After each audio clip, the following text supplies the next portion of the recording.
नमस्कार विद्यार्थियों, आज अपन लोग रीट की तैयारी करने वाले विद्यार्थियों के लिए साधारण ब्याज, चक्रवृद्धि ब्याज एवं लाभ हानि के महत्वपूर्ण सूत्र आपके बीच में लेकर के आए हैं, जिनका अब कम समय के अंदर इनका रिवीजन कर सकते हो आप। सबसे पहले अपन लोग बात करते हैं लाभ हानि। लाभ हानि, अब आपको पता है सबसे पहले अपन लोग बात करते हैं क्रय मूल्य के ऊपर। क्रय मूल्य क्या होता है, विक्रय मूल्य क्या होता है। क्रय मूल्य का मतलब होता है जिस मूल्य पर कोई वस्तु खरीदी जाती है, क्रय मूल्य है। इसका मतलब खरीद का मूल्य, या इसको क्या कहते हैं, लागत मूल्य। क्रय मूल्य का अर्थ हो गया जिस मूल्य पे कोई वस्तु खरीदी जाती है उसको क्रय मूल्य कहते हैं। दूसरा है विक्रय मूल्य। विक्रय मूल्य या इसी को क्या कहते हैं, बिक्री मूल्य। जिस मूल्य पर कोई भी वस्तु बेची जाती है उसको क्या कहते हैं, विक्रय मूल्य। और जिस मूल्य पे कोई भी वस्तु खरीदते हैं उसको क्रय मूल्य कहते हैं। जैसे अपन लोग किसी दुकानदार के पास में जाकर के कोई किताब खरीदी, अपने लिए वो क्रय मूल्य है, दुकानदार के लिए वो विक्रय मूल्य है। अब अपन लोगों को पता होना चाहिए लाभ कब होगा, हानि कब होगी। जब कोई भी वस्तु जितने रुपए में अपन लोगों ने खरीदी है उससे अधिक मूल्य में बेचे तो लाभ होगा, और अपने खरीदी हुए मूल्य से कम मूल्य में कोई भी वस्तु बेचोगे तो क्या होगी, हानि होगी। तो आपको लाभ ज्ञात करने का सूत्र होता है लाभ बराबर विक्रय मूल्य माइनस क्रय मूल्य। ये लाभ ज्ञात करने का सूत्र है। विक्रय मूल्य में से क्रय मूल्य घटा दोगे, लाभ प्राप्त हो जाएगा। अब है हानि ज्ञात करने का। हानि होगी तब जब अधिक मूल्य में वस्तु खरीदी हुई थी उसको कम मूल्य में अपन लोगों ने क्या कर दी, बेच दी, तब क्या हुई, हानि। तो हानि होगी, इसका मतलब क्या होगा, क्रय मूल्य। क्रय मूल्य माइनस विक्रय मूल्य। अब आपको परीक्षा के अंदर यह भी पूछा जा सकता है कितने प्रतिशत लाभ हुआ या कितने प्रतिशत हानि हुई, इसको पता करना है। तो लाभ प्रतिशत, लाभ प्रतिशत ज्ञात करने का सूत्र आपको ध्यान होना चाहिए।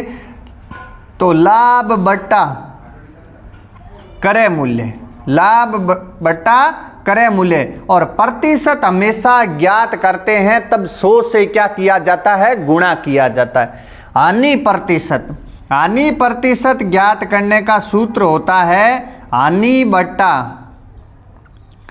क्रय मूल्य गुणा 100। हमेशा ध्यान रखना लाभ प्रतिशत और हानि प्रतिशत सदैव किसके ऊपर ज्ञात किए जाते हैं, क्रय मूल्य के ऊपर ज्ञात किए जाते हैं। ये लाभ प्रतिशत का सूत्र हो गया और ये हानि प्रतिशत का। और यदि आपको या तो कभी कभार सवाल दे देंगे क्रय मूल्य दे दिया, लाभ प्रतिशत दे दिया या हानि प्रतिशत दे दिया, और विक्रय मूल्य दे दिया, लाभ या हानि प्रतिशत दे दिया जाए, और आपको विक्रय मूल्य या क्रय मूल्य पूछा जाए तो किस प्रकार आपको पता करना है, विक्रय मूल्य।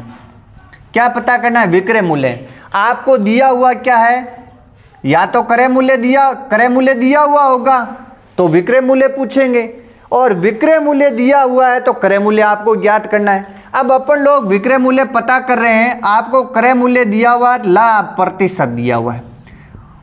क्रय मूल्य दिया हुआ है, लाभ प्रतिशत दिया हुआ है, आपको विक्रय मूल्य पूछा जाए तो सूत्र क्या होगा, विक्रय मूल्य बराबर क्रय मूल्य गुणा 100 प्लस लाभ प्रतिशत, 100 प्लस लाभ प्रतिशत बट्टा 100।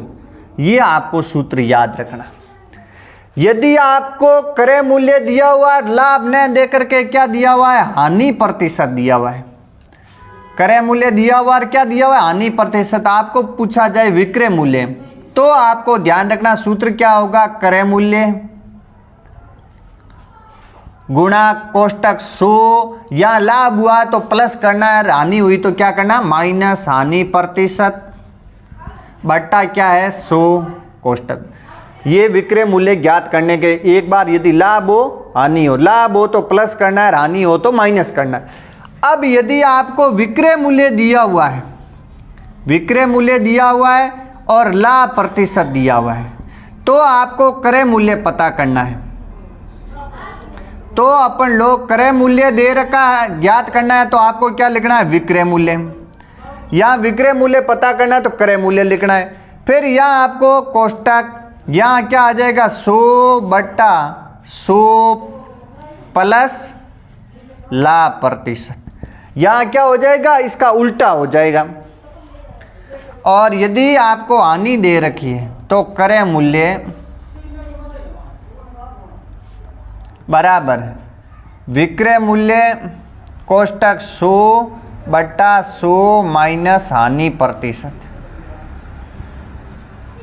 ये अपन लोगों को ध्यान रखना है। सूत्र है लाभ प्रतिशत और हानि प्रतिशत और विक्रय मूल्य क्रय मूल्य के महत्वपूर्ण सूत्र आपको ध्यान रखना है। क्रय मूल्य का मतलब होता है जिस मूल्य पे कोई भी वस्तु खरीदी जाती है उसको क्रय मूल्य कहते हैं। जिस मूल्य पे कोई वस्तु बेची जाती है उसको विक्रय मूल्य पे कहते हैं। लाभ कब होगा, जब विक्रय मूल्य में से क्रय मूल्य घटाओगे, इसका मतलब विक्रय मूल्य अधिक होगा, क्रय मूल्य कम होगा, तब लाभ होगा। हानि कब होगी, जब क्रय मूल्य अधिक होगा, विक्रय मूल्य कम होगा तो हानि होगी। लाभ प्रतिशत ज्ञात करने का सूत्र होता है लाभ बटा क्रय मूल्य गुणा 100। हानि प्रतिशत ज्ञात करने का सूत्र है हानि बटा क्रय मूल्य गुणा 100। फिर आपको विक्रय मूल्य पता करना है, क्रय मूल्य पता करना है। ये आपको सूत्र आपको परीक्षा के अंदर याद रखना। परीक्षा के अंदर सवाल ये दे देंगे कि क्रय मूल्य इतने रुपए हैं और इतने प्रतिशत लाभ हुआ तो विक्रय मूल्य क्या होगा, तो आपको ये सूत्र लगा करके अपन लोग सवाल आसानी से कर सकते हैं। अब फिर अपन लोग बात करते हैं सरल ब्याज। सरल ब्याज, सरल ब्याज को अपन लोग क्या कहते हैं, साधारण ब्याज। क्या कहते हैं, साधारण ब्याज। अब आपको पता होना चाहिए सरल ब्याज साधारण ब्याज ज्ञात करने का सूत्र आपको आना चाहिए। तो सरल ब्याज बराबर सूत्र होता है मूलधन गुणा दर गुणा समय बटा 100। अब हमेशा सरल ब्याज ज्ञात करोगे, दर हमेशा क्या होनी चाहिए, वार्षिक होनी चाहिए। दर क्या होनी चाहिए, वार्षिक। और समय सदैव किस में होना चाहिए, वर्ष में होना चाहिए। ये बात आपको ध्यान रखनी है। आपको सीधा जैसे सवाल दे दिया कि 5,000 रुपये का 10% की दर से 2 वर्ष का साधारण ब्याज ज्ञात कीजिए, तो यहाँ आपको क्या करना है, सीधा सूत्र लगाना है 5,000। ये आपका क्या है, जो रुपए होते हैं वो क्या होता है, मूलधन गुणा दर। प्रतिशत में जो लिखी हुई होती है वो आपकी दर होती है 10, समय वर्ष में लिखा हुआ 2 बटा कितना है 100, 0 से 0 कटे तो ये 50 का गुणा 10 से करोगे तो 500, 500 का गुणा 2 से करोगे कितने आ जाएंगे, 1000। ये अब कभी कभार ये भी आपको ध्यान रखना है, परीक्षा के अंदर समय आपका दिनों में दिया हुआ हो सकता है, समय आपका महीनों में दिया हुआ हो सकता है, और दर आपकी मासिक दी हुई है या मिति में दर दी हुई है। तो अपन लोग कैसे पता करेंगे, तो आपको ध्यान रखना है ये आपका साधारण ब्याज। आपको मैंने कहा दर हमेशा किस में होनी चाहिए, वार्षिक दर होनी चाहिए, और समय सदैव किस में होना चाहिए, वर्ष में। यदि समय आपका महीनों में आ जाए, समय किस में आ जाए, महीनों में आ जाए, तो दिए गए समय के अंदर 12 का क्या लगाएंगे, भाग। वो समय किस में बदल जाएगा, वर्ष में बदल जाएगा। जैसे आपको दे दिया कि 4 महीने या 6 महीने, 8 महीने, 3 महीने, कितने भी है, महीना दे रखा है, उसके अंदर 12 का भाग लगाते ही ये समय किस में चेंज हो गया, वर्ष में चेंज हो गया। तो सदैव आपको ध्यान रखना है समय हमेशा किस में होगा, वर्ष में। और महीनों में समय आ जाए तो उसके अंदर 12 का भाग लगा देना, वो समय किस में चेंज हो जाएगा, आपका वर्ष में चेंज हो। यदि समय आपका किस में आ सकता है, दिनों में। यदि दिनों में समय आ जाए तो दिए गए दिनों की संख्या के अंदर 365 का भाग लगाना। अब 365 में ये नहीं देखना कि वर्ष लीप वर्ष है या साधारण वर्ष है, कोई मतलब सामान्यतः दिनों को यदि वर्ष में बदलना है तो उसमें भाग कितने का लगाना है, 365 का भाग लगाना है। जितने दिन आगे, जैसे आपके दिन आगे 146 दिन आगे, इन 146 दिन हैं, इसके अंदर 365 का भाग लगाएंगे। ये समय किस में चेंज हो गया, आपका वर्ष में। दिनों की संख्या सामान्यतः या तो 73 आएगी, क्योंकि 146 में 73 का भाग जा रहा है, कितनी बार गया, 2 बार, और 365 में कितनी बार जा रहा है, 5 बार। तो कितना आ गया, 2/5 वर्ष आ गया। या तो 73, या आपका कितना आ जाएगा 146, और या आपका कितना आ जाएगा, ये आपके आ जाएंगे 6 और 3 कितने हो गए, 9, 219, और या आपके कितने आ जाएंगे, ये आपके 9 और 3 होते हैं 12, और फिर 7 और 8 9, 292, और या आपके आ जाएंगे 365। ये सदैव आपको ध्यान रखना है। दिनों की संख्या आएगी या तो 73 दिन दिए हुए होंगे, या 146 दिए होंगे, या 219 होंगे, या 292 होंगे, या कितने होंगे, 365। ये दिन देंगे इसीलिए क्योंकि वहाँ आपको क्या आएगी, संख्या कटेगी, नहीं तो कटेगी नहीं, आंसर आएगा नहीं। और मैंने कहा दर सदैव कैसी होनी चाहिए, वार्षिक। दर कैसी होनी चाहिए, वार्षिक। अब कभी कभार आपकी दर क्या दे देंगे, मासिक। परीक्षा के अंदर दर या तो मासिक प्रतिशत में दे रखी है, और या आपको अपन लोग कहते हैं गांव के अंदर 2 की मिति, 3 की मिति, 2.5 की मिति। ये मिति का मतलब होता है दर क्या है, मासिक, महीने की दर है। तो आपको जैसे परीक्षा के अंदर 4% मासिक दर से 4% मासिक दे रखा है, तो पहले उस दर को वार्षिक में बदलना है। तो मासिक या मिति में दर कोई भी दे रखी है, उसको वार्षिक में बदलने के लिए दी गई दर के साथ में आपको 12 से गुणा करना है। कितने से गुणा करना है, 12 से। 12 का गुणा 4 से करोगे तो 12 चौक कितने हो जाएंगे, 48। 12 से इसीलिए गुणा किया कि एक महीने की दर 4% है, और एक वर्ष में महीने टोटल कितने होते हैं, 12 महीने होते हैं। तो वार्षिक का मतलब होता है 12 महीने यानी एक वर्ष। तो एक महीने की दर 4% है, तो 12 महीनों की पता 12 से गुणा कर लो, 12 चौक 48% दर होगी। अब गांव के कभी कभार सवाल ये भी पूछा जा सकता है कि एक की मिति 5,000 रुपये का, 2 की मिति से 2 वर्ष का साधारण ब्याज क्या होगा।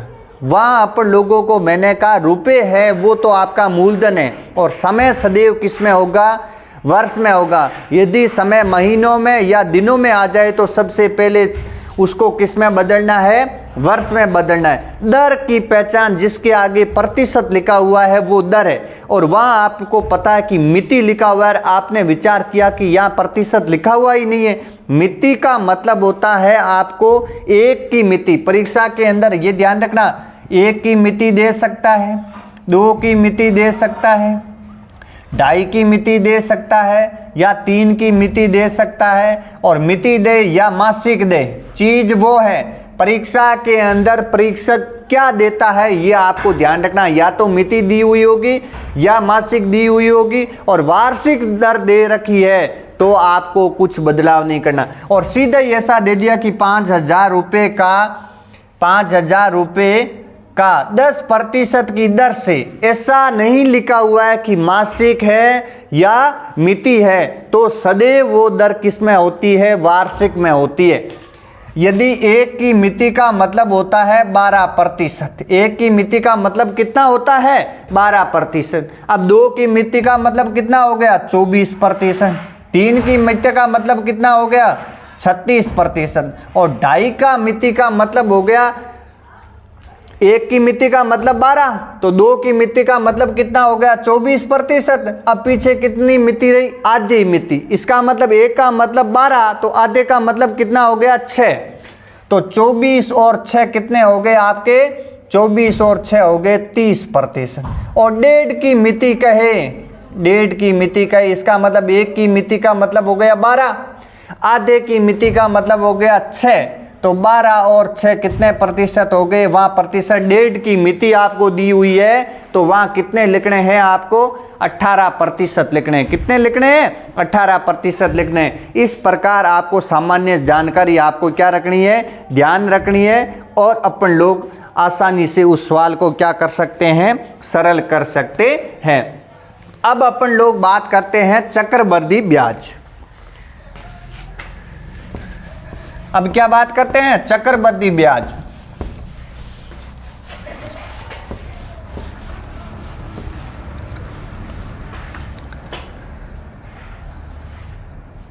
चक्रवृद्धि ब्याज ज्ञात करना है, उसका सूत्र होता है आपका, चक्रवृद्धि ब्याज में आपको मिश्र धन का सूत्र,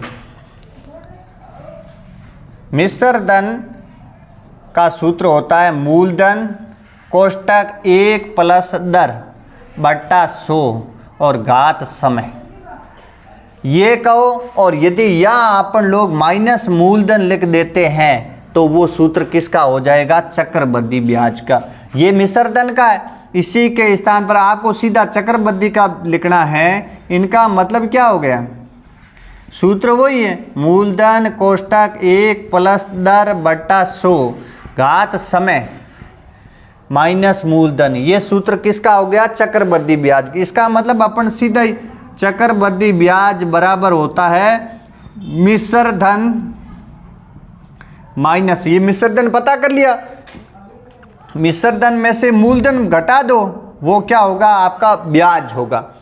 और यहाँ दर का मतलब आर से व्यक्त किया जाता, समय को किससे लिखा जाता? टी। और इसी को ही अपन ये भी लिख सकते हैं मूलधन कोष्टक 100 प्लस आर बट्टा 100 और घात क्या है? टी। इनका मतलब ये आपका 1 प्लस दर, दर को ही क्या कहते हैं? आर बट्टा क्या है? 100। इनको सरल करेंगे, इसके नीचे क्या है? कोई संख्या नहीं, क्या है? 1 है। लसब लोगे क्या आ जाएगा? 100। 100 के अंदर 1 का भाग 100 और 100 का गुणा 1 से किया 100 प्लस, और फिर 100 में 100 का भाग एक बार, 1 का गुणा आर से करोगे तो आर। यही तरीका है।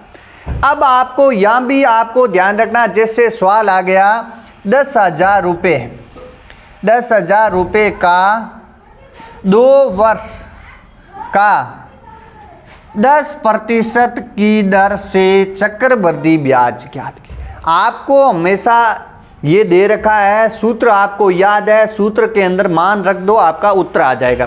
क्या रखोगे? आपको मिश्र धन पता कर लो, फिर मिश्र धन जितना है उसमें से मूलधन ये घटा देना, ब्याज आ जाएगा। तो यहाँ मूलधन, मूलधन कितना है? 10,000 कोष्टक 100 प्लस आर, प्रतिशत का मतलब ये क्या है? दर, 10 बट्टा कितना है? 100 और घात समय कितना है? 2 वर्ष दे रखा है तो 2 वर्ष लिख दो। अब परीक्षा में चेंज क्या होगा? ये सूत्र में किसी प्रकार का कोई परिवर्तन नहीं होगा। परिवर्तन किस में होगा? या 10,000 की जगह 12,000, 15,000, 20,000 रुपये चेंज हो सकते हैं, मूलधन चेंज हो सकता है।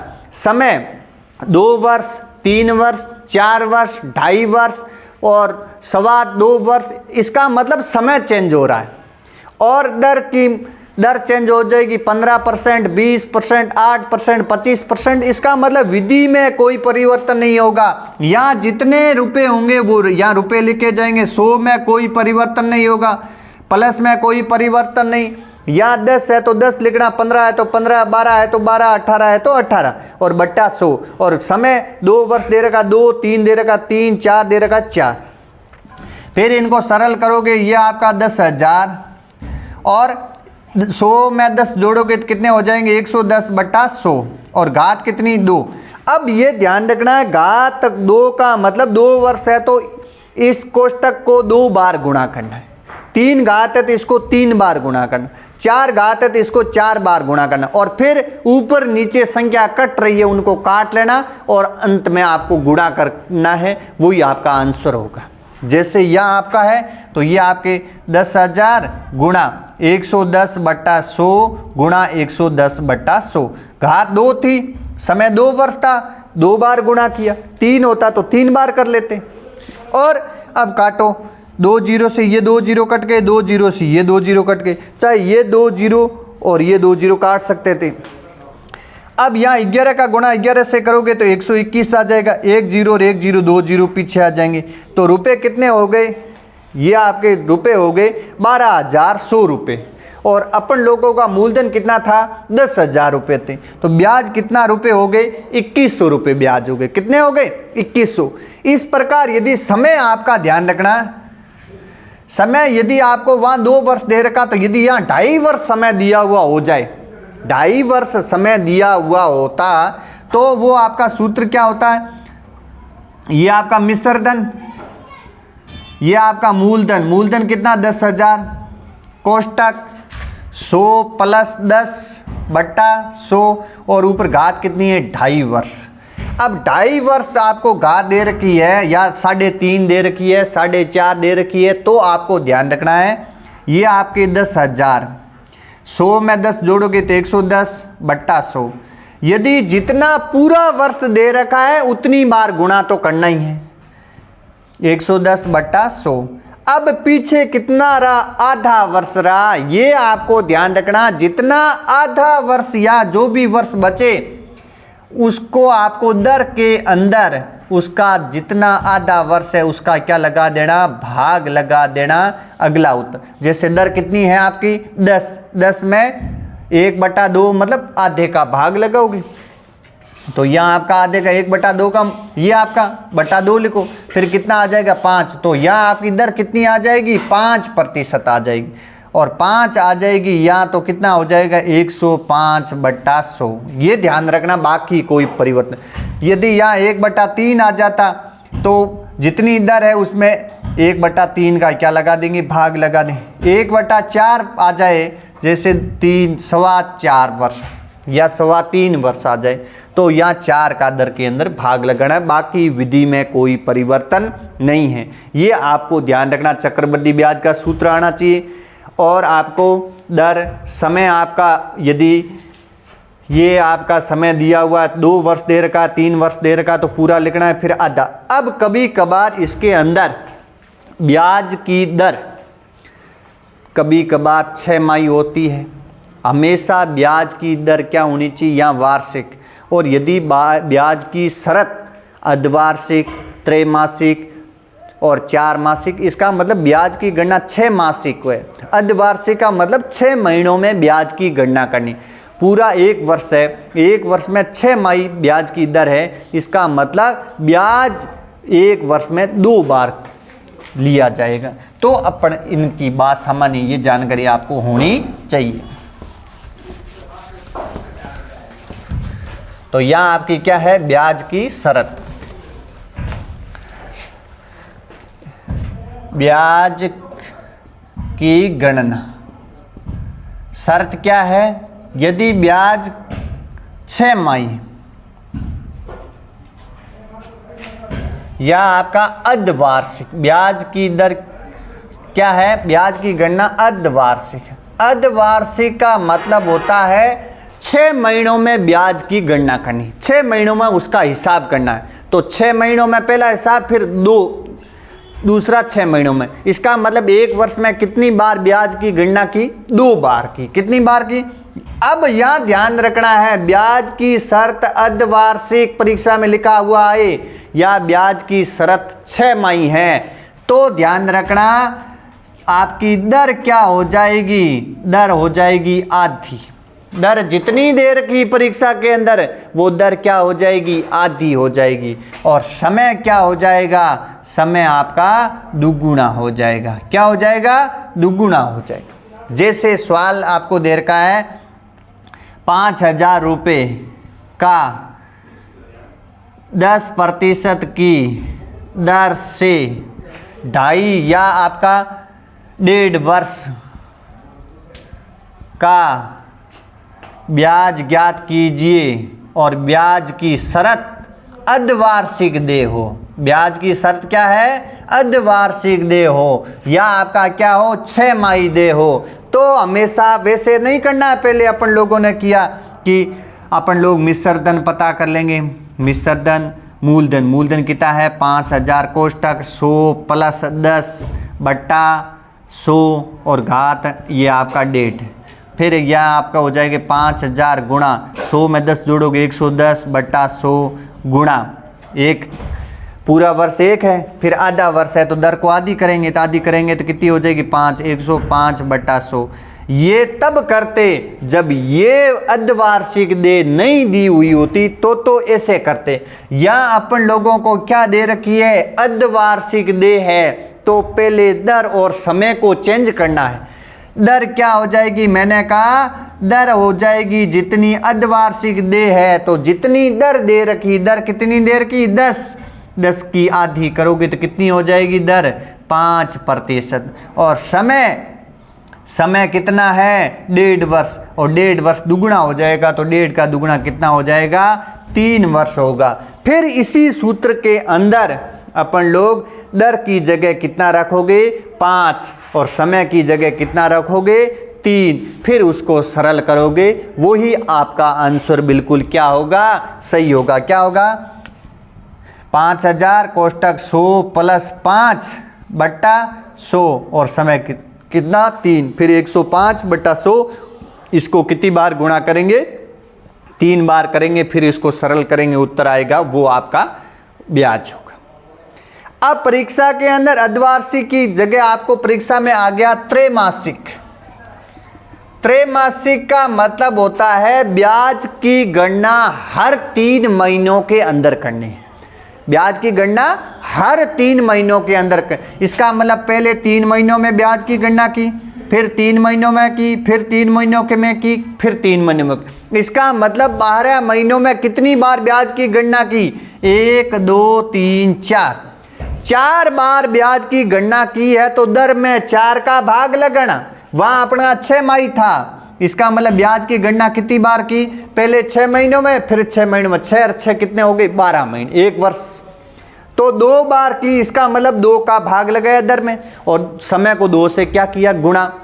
त्रैमासिक देय है तो दर के अंदर त्रैमासिक में वहां 3 का भाग मत लगाना, वहां दर में कितने का भाग लगाना है आपको 4 का भाग लगाना।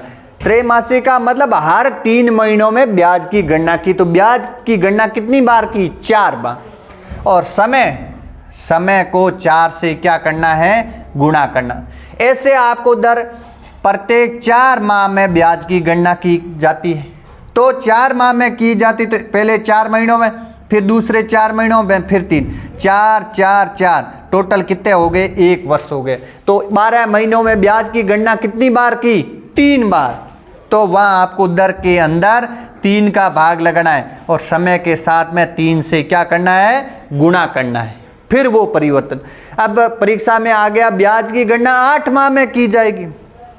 8 माह में तो वहाँ आपको पता होना चाहिए 12 महीनों में कितनी में 8, तो 12 में भाग कितना का लगाओगे 8। इसको सरलतम रूप में बदलेंगे तो 1 चौक 2 चौक 8 3 चौक 12 और 3/2 समय के साथ में 3/2 से गुणा करेंगे और दर के अंदर 3/2 का क्या लगाएंगे भाग लगाएंगे।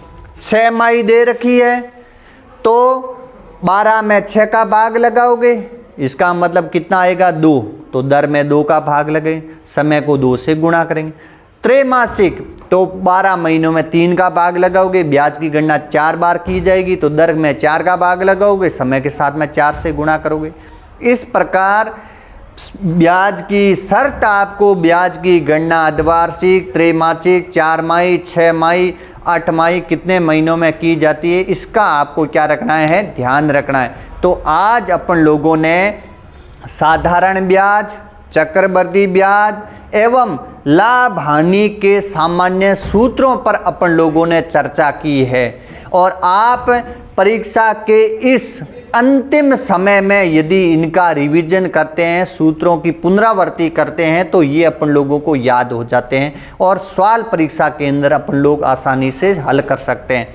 यदि आपको ये क्लास अच्छी लगी है तो प्रभात क्लासेज के यूट्यूब चैनल को आपको सब्सक्राइब करना है और अपने साथियों तक क्लास को शेयर जरूर करना है। धन्यवाद।